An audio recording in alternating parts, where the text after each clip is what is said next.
Chapter 16, letting Jesus be himself with you. Encounters. I got an email recently from a friend who is a little embarrassed about his taste in music. While others listen to Christian stations, he prefers New Age jazz stuff, not New Age teaching. It's an instrumental form of jazz music that uses a lot of saxophone. Here was his email.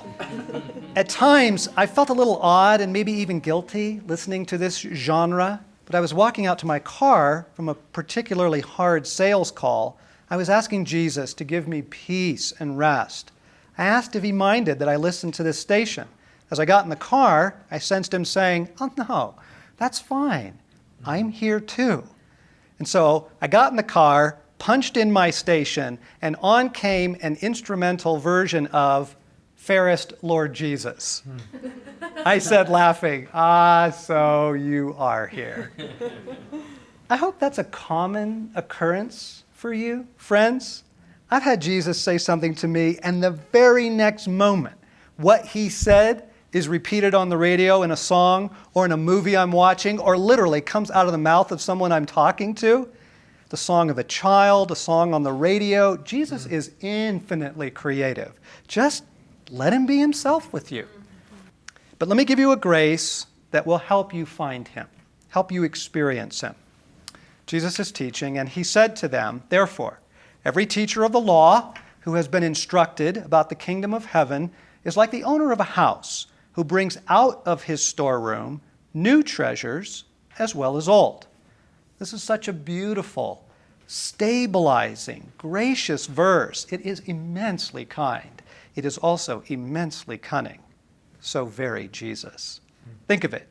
Jesus was shaking some of his listeners' most cherished assumptions while inviting them into very new ways of understanding God. The veil was coming down forever. It was a moment ripe for diminishment or defensiveness. He moved quickly to dismantle both overreactions. On the one hand, some of those present are leaping to, "All these years I have been wrong." It'll help to add a Jewish accent. "So much time in Hebrew school, and for what?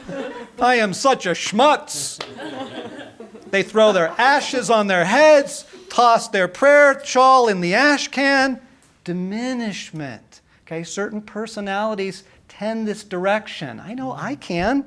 For years, whenever I hear one of those dramatic stories, told by missionaries, the ones where Jesus appears in the midst of a kidnapping or attempted murder, right? Binds the group of machete-wielding rebels, and the would-be martyr walks out unharmed, and then he leads the whole village to Christ and becomes best friends with the witch doctor, right? Those. I would think to myself, I am such a loser when it comes to Jesus. I don't have anything like that to share. That's the real stuff, right? I'm playing with blocks on the kindergarten floor. Something I haven't experienced eclipses everything that I have known of God. Jesus is trying to prevent that plunge into diminishment by saying that our old treasures are treasures. Okay? Now, on the other hand, Jesus knows he is also dealing with personalities who will fight to the death for what their fathers believed. Those types, at this moment, are racing to conclusions.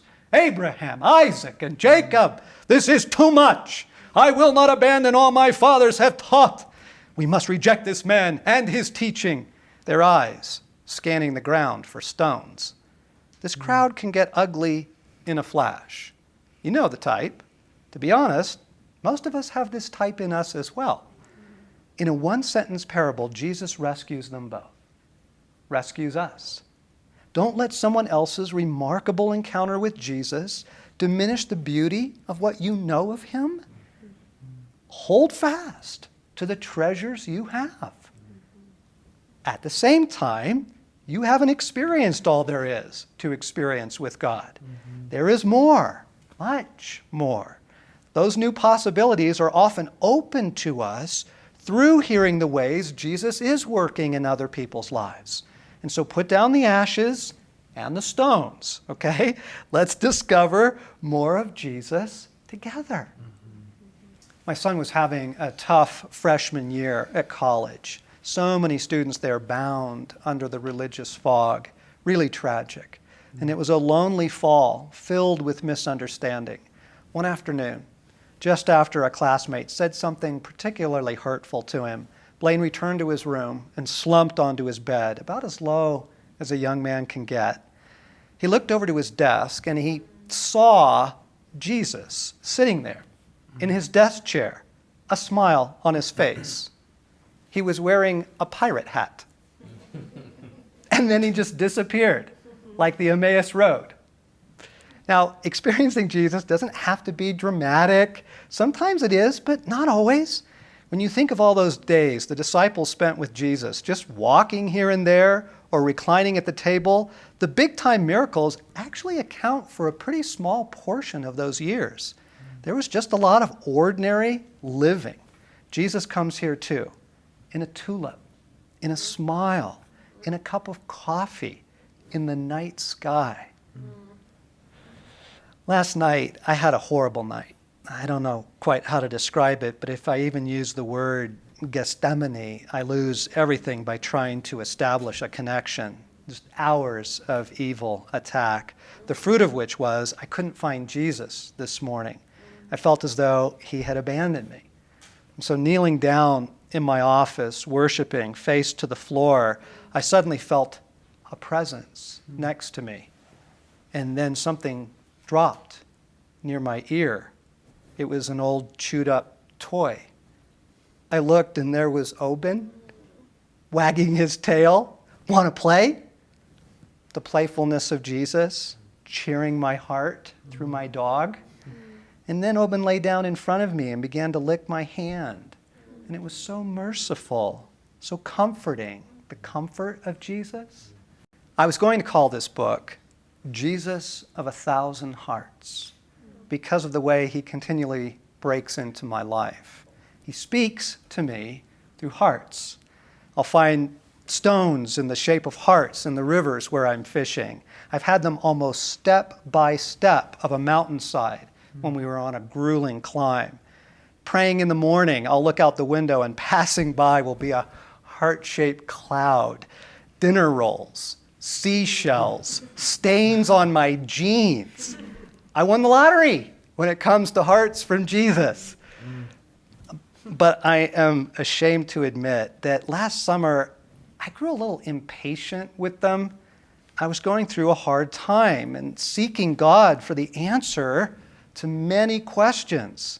And often he would simply give me a heart in reply. I'd be walking down the sidewalk, and there, in the cement, a heart-shaped hole made by a bubble when they poured the sidewalk. I actually grew a little dismissive of them. I didn't want hearts. I wanted answers. So Jesus stopped giving these treasures of our friendship. And then last fall, while walking through an alpine meadow when we were bow hunting, I was asking him, how come you don't give me hearts anymore? I asked it in a pouting kind of way. At that moment, something gray caught my eye. I looked down, and there in the grass, between my stride, about as big as a dinner plate, was a dried piece of cow manure in the perfect shape of a heart. If I didn't know that Jesus adores me, if I didn't know he is playful, and if our relationship didn't allow me to receive a playful tease, I might have misinterpreted the icon. But I loved it. It was both, you've been a little snippy, haven't you? And I adore you still. A cow pie heart. That is so Jesus. I wish I'd have taken a photo of it. We would have put it on the cover of the book.